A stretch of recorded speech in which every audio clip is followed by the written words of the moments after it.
Where is the best location to start an Airbnb short-term rental? Hi, everybody. I'm Edward Bilder, millionaire, real estate investor, entrepreneur, coach, educator, engineer, dad, whatever you want to call me today. And I'm here today to reveal to you my biggest secrets on where and how to start an Airbnb short-term rental. We're going to reveal that big, daunting question that everybody asks on all of my coaching sessions. Where's the best location to open a B&B today? I want to get started now. So I'm going to bring you 3 of my best secrets on how to get this done today. Like number 1, where is the best place to start looking for a short-term rental?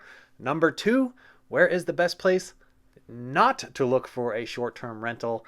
I get so many people who think in their minds that they have the best location. I'm going to show you the places that you should avoid, markets that are just not going to give you the best returns. And 3, how to dial this all in with market research. I'm going to show you all the tricks on how I find the best locations that I cash flow anywhere between $5,000 and $10,000 a month on my Airbnb properties. So guys, stick around throughout the video for all the bonus content. Let's dive right in.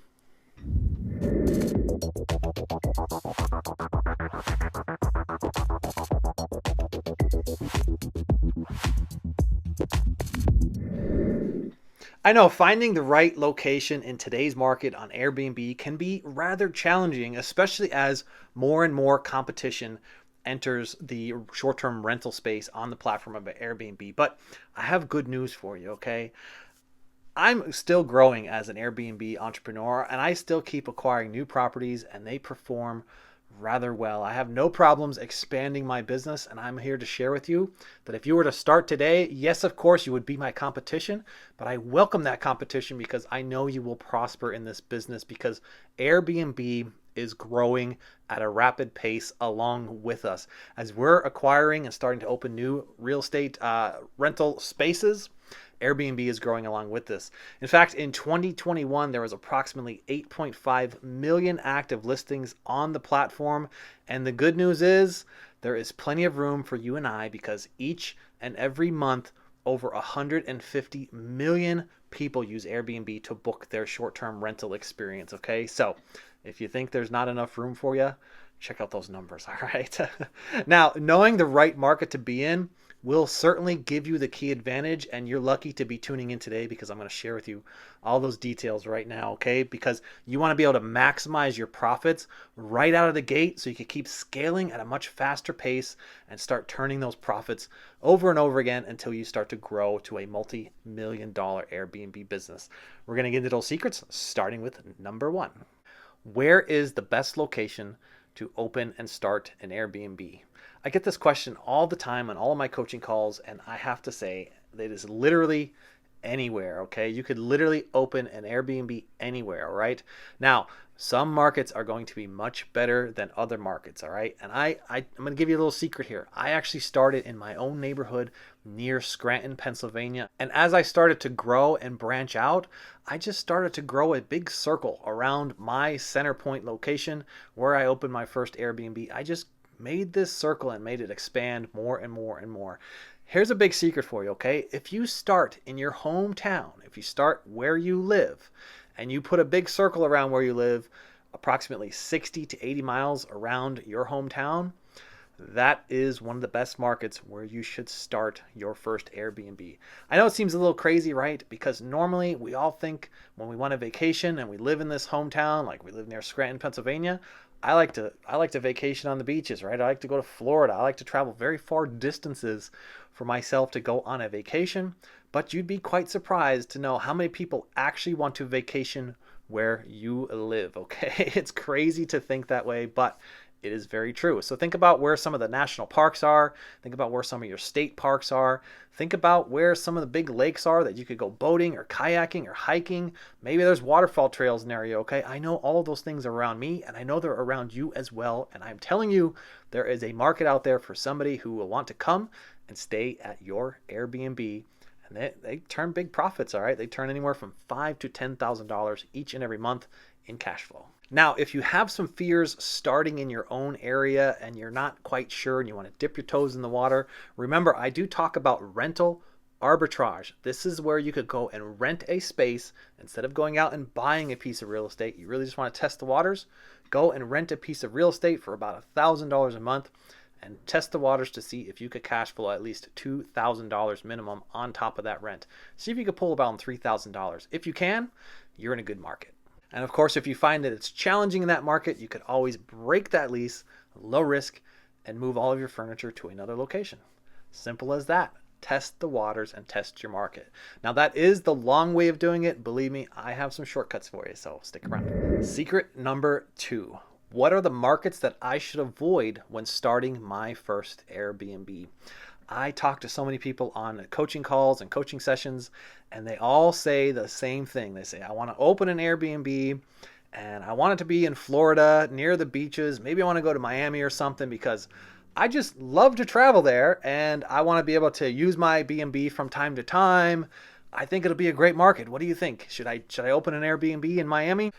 And unfortunately, I have to crush everybody's dreams, okay? Because yes, you can go and open an Airbnb in Miami and you could cash flow maybe around 15 to 20% is what you would see as a return.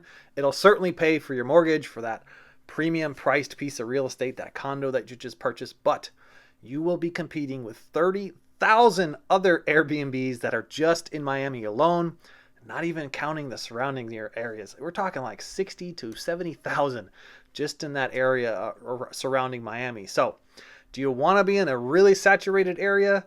Not necessarily, okay? If you want to start cash flowing big returns, $5,000 to $10,000 each and every month, you got to be in areas that are not as saturated, that have approximately 20 to 100 other listings in that area, because there is an interest that people want to travel there and you could stay competitive against your neighbors.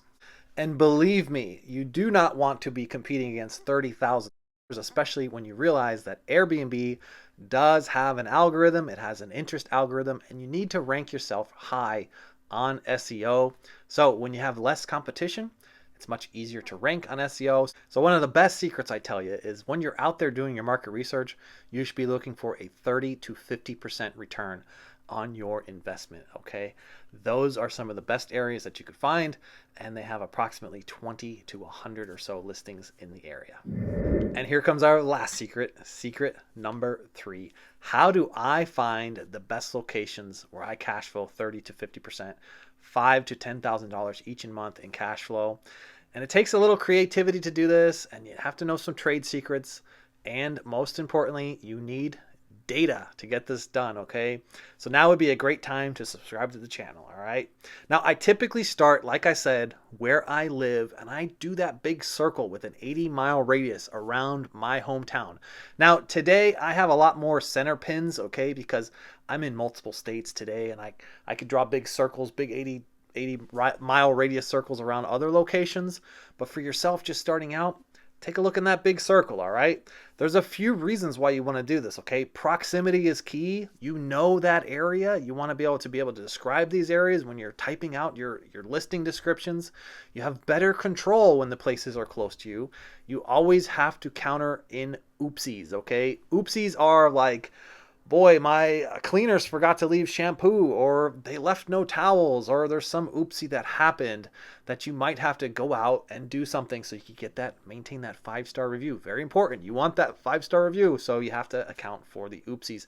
Yes, you could get a task person to go out and do it, but it's always better to be there for that. Just that oopsie, okay?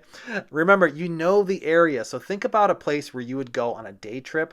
Maybe to yourself, it's not a destination that you would travel for an overnight, and so you wouldn't typically think that that's a vacation spot for you, right? But for somebody else that's going to travel 4 or 5 hours away, that's a vacation to them, all right? So think about where there's waterfalls, or where there's, lakes that they could go kayaking, or maybe they could go motorboating, or there's some hiking trail that's really important to you as a kid, or maybe day trips, field trips. Those are the places that you want to be looking at, okay? So those are some of the trade secrets, but remember, you also need to have data to get this done, okay? Use a platform like AirBNB to dial in the sweet spots that are within that 80-mile radius from your house. Here's a little secret on how you do it, okay? You're looking for an average nightly rate of $200 with a 70% occupancy throughout the year, an average monthly of around $4,500 each and every month. Yes, that's crazy, right? $4,500 each and every month of cash flow. So the best way to do it is you go into AirBNB, you type in Scranton if that's your hometown, your home region,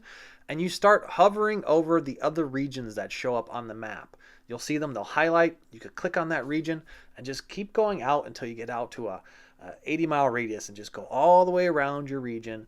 And you could start comparing markets that are around you, all right? Start writing down some of that data. If you find a spot that has a 200 nightly, 70% occupancy, and $4,500 average each and every month, you just found yourself a sweet spot. Head over to Zillow, check out the price of competitive properties in that area.